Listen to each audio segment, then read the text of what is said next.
Programa Educação, com o professor Alexandre Valim Machado. Olá, eu sou o professor Alexandre Valim Machado. Estamos de volta com o programa Educação.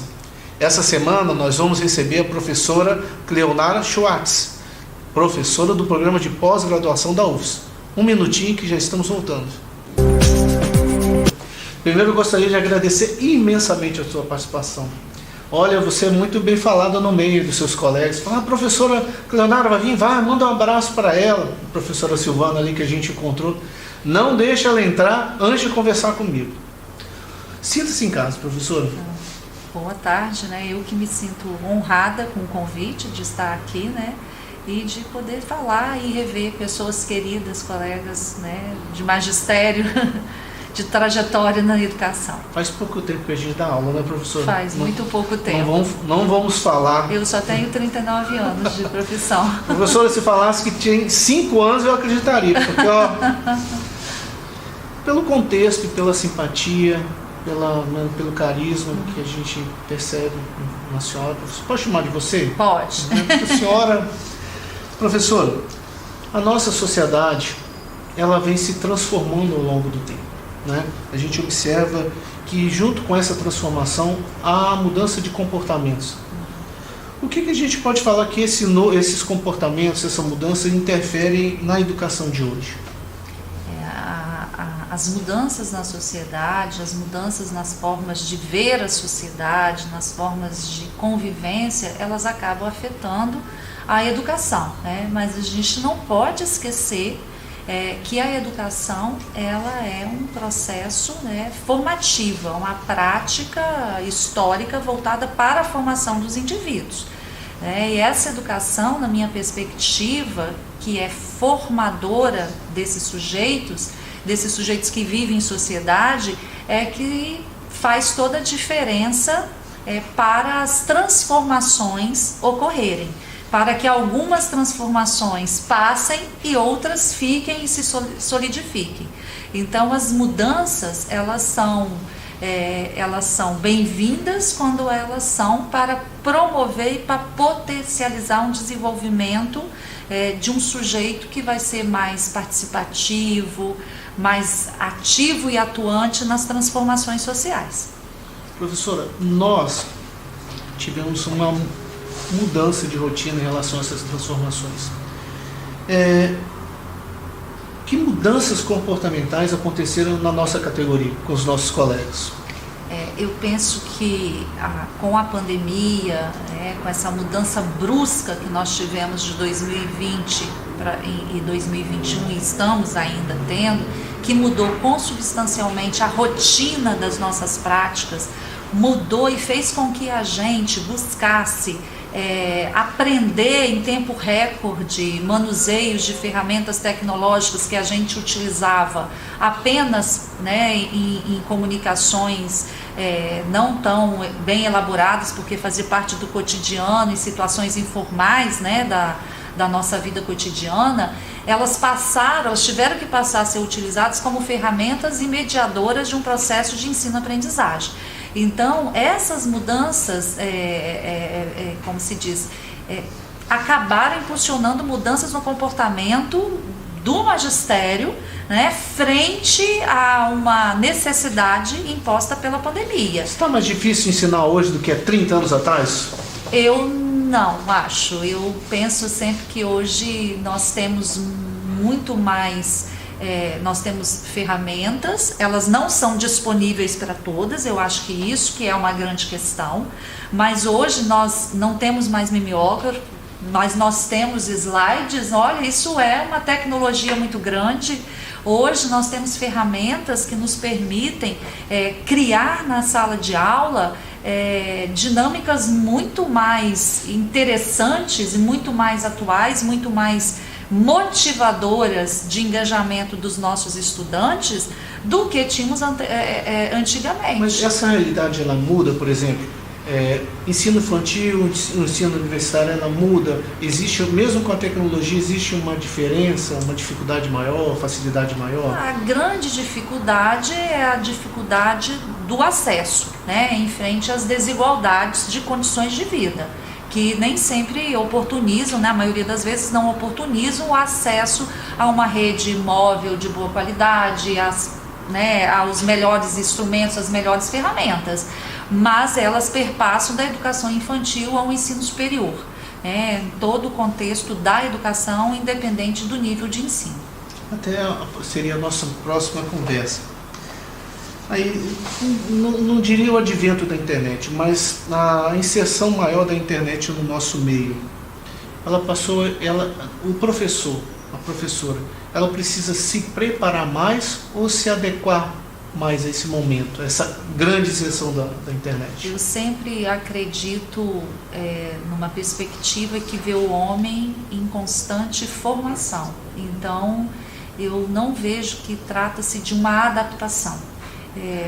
Esse professor, esse sujeito que atua na educação, ele não se adapta, ele se transforma e transforma suas práticas a partir das apropriações que ele realiza de toda essa tecnologia que tem sido possível, né? E que eu acredito que deva melhorar se houver mais investimentos que oportunizem, né, e democratize o acesso a elas. Nós estamos querendo essa transformação? Você sente que a nossa categoria quer, ou ela ainda está um pouco, digamos assim, se defendendo em relação a... Eu penso que a nossa categoria, o magistério, né, ela lida e ela quer a partir do momento em que ela é respeitada diante da sua autonomia pedagógica.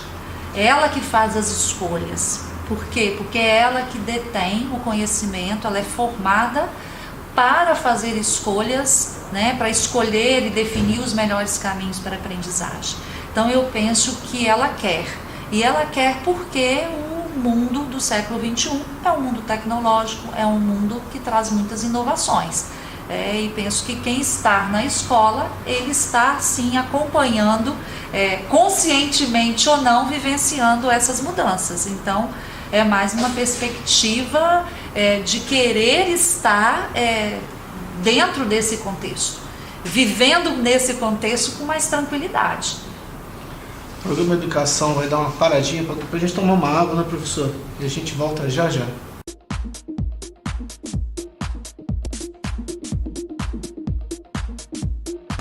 Educação. Apoio cultural. Exagerado Fried Chicken.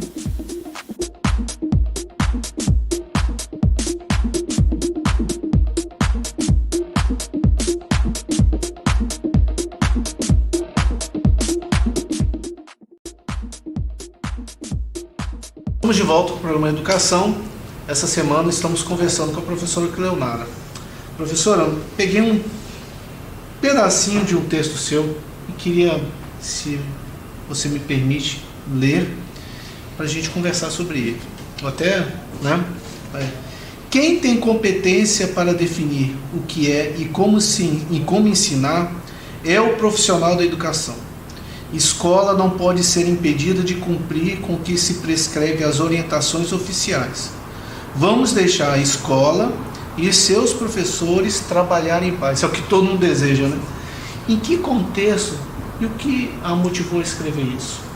Esse texto foi motivado por uma série de notícias que a gente tem assistido pelas mídias, né, televisivas, pelas mídias impressas, de violência contra a autonomia pedagógica das escolas e dos profissionais da educação.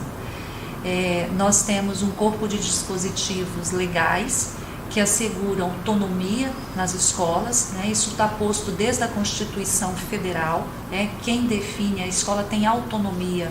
Por que ela tem autonomia? Porque a Constituição legitima, né, o princípio da gestão democrática. E a LDB e outras normativas estaduais e municipais regulam a gestão democrática, para que a escola possa cumprir as diretrizes, a Base Nacional Curricular Comum, aquilo que organiza o currículo da escola. E os profissionais da educação são aqueles que estudam, se preparam para organizar o currículo em função né, no âmbito das suas autonomias e em função das normativas, das prerrogativas legais. Portanto, alguns temas que são temas transversais, que são temas que dizem as questões das diversidades culturais, eles têm sido alvo de polêmicas e até mesmo de atitudes mais drásticas contra o professor, sendo que o professor está cumprindo exatamente aquilo que está prescrito e assegurado no corpo de dispositivos normativos vigentes. Então, eu vejo que há uma violência contra a escola, há uma violência contra a autonomia do professor, e a sociedade precisa tomar conhecimento de que o que o professor faz dentro da escola, ele faz com a devida segurança, ele faz porque ele é um profissional que se forma, né, que estuda, que se constitui como um trabalhador da educação para realizar uma atividade dentro daquilo que é possível ser realizado e dentro do cumprimento das prerrogativas legais. Então a gente precisa tomar muito cuidado para que algumas crenças limitantes ou algumas práticas que são consideradas inadequadas para a escola virem palco de guerra, cenário de guerra, por mero desconhecimento das políticas educacionais, das bases legais da educação nacional. Parece que, eu pensei nisso agora, enquanto alguns países, as autoridades se curvam para o professor, aqui eles querem fazer com que o professor se curve às autoridades, né? Isso, eu acho que essa é a grande diferença no que tange ao desenvolvimento de uma nação. As pessoas têm que ter em mente que o professor é uma autoridade de sala de aula, mas como elas desconhecem legislação, e vou até mais do que a legislação, respeito, né? Como elas não conhecem limites, elas começam a interferir na nossa área. Né? Exatamente. É preciso reconhecer que a autoridade da educação é o trabalhador, é o profissional da educação. É o professor, é o gestor escolar, é o profissional que é habilitado, né? Ele é credenciado, ele é habilitado, ele fez uma formação e uma formação extensiva, e ao longo da sua carreira ele passa por constantes mudanças em razão dessas formações. E outra questão é que aquilo que se faz dentro da escola, ele é feito baseado em documentos que são construídos e aprovados pelos órgãos regulamentadores como os conselhos. Então, aquilo que se faz dentro de uma escola, o professor faz seguindo, né, em obediência àquilo que os órgãos regulamentadores prevêem. O momento está tão tenebroso que todo mundo se tornou especialista em tudo. Acho que é isso que está acontecendo, né? Às vezes há uma inversão. Eu sou especialista em educação, o professor não pode fazer isso. Às vezes nem estudou. Sou especialista em saúde. Então, eu acho que é isso que está acontecendo. Todo mundo quer ser especialista em tudo, e é isso que está acontecendo. E aí, até pela falta de conhecimento, começa não só a interferir na nossa área, como a ofender a nossa categoria. Porque até você ter uma divergência, é até saudável e nos faz refletir, mas eu acho que o Brasil precisa muito pensar na forma como a gente tem essa divergência. Escola é espaço de diálogo. Se a escola não for espaço de diálogo, a escola ela vira algo que não vai responder às demandas da sociedade. E onde mais será um palco melhor para esse diálogo? A forma que está acontecendo, que estão criando e vindo contra a nossa categoria, que nos dá. Eu tenho às vezes um certo receio com uma forma que temos sido tratados, né? Mas vamos mudar um pouquinho de assunto? Vamos aí viajar um pouco no tempo, se é que a gente pode. É um cenário que a gente vai ter que construir.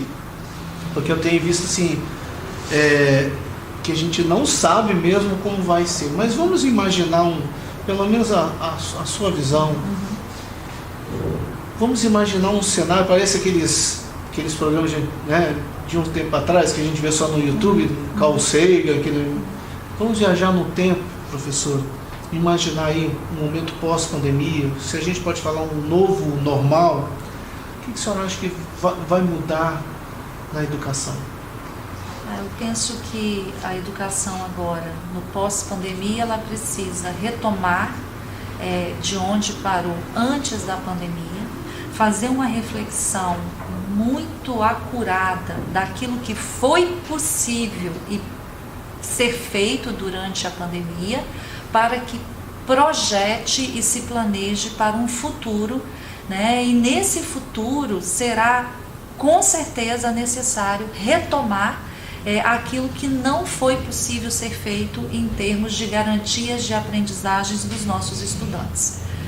Penso que essa é a nossa atribuição para o futuro. Acho que é o que nos reserva o futuro hoje. E a gente precisa se preparar tendo disposição e muita paciência e com muita cautela para fazer essas projeções para o futuro, mas essas projeções não podem deixar de ser feitas sem olhar para aquilo que não foi possível ser feito. Muita coisa vai ter que ser reconstruída.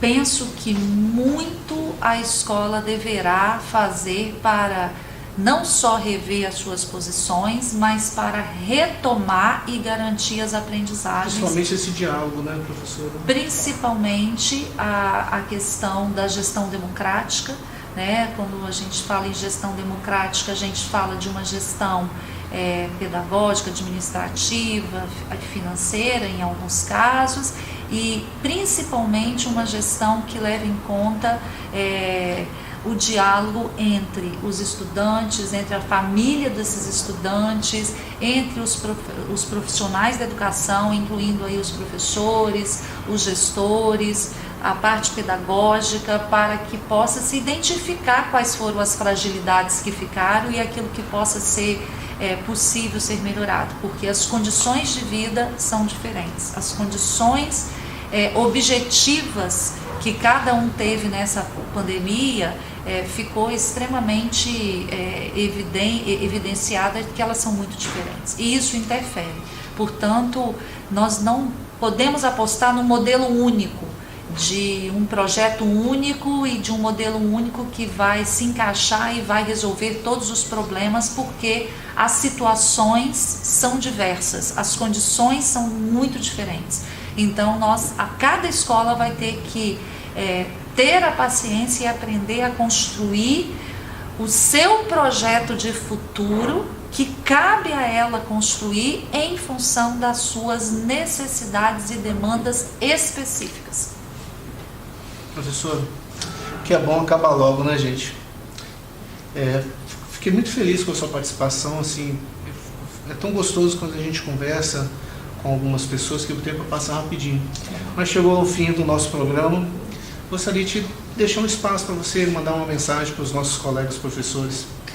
Eu me sinto muito honrada, como eu já falei no início, de estar aqui, de estar falando, né, para o Simpro, para os colegas do magistério. Dizer que os nossos estudantes e os nossos jovens precisam muito da gente, precisamos pensar nesse futuro com bastante tranquilidade e precisamos cada vez mais de termos espaços que permitam reflexões, que permitam a gente se refazer a cada desafio, porque o desafio maior vai ser, além da pandemia, vencer os traumas da pandemia. É verdade. O programa Educação fica por aqui e até o nosso próximo encontro.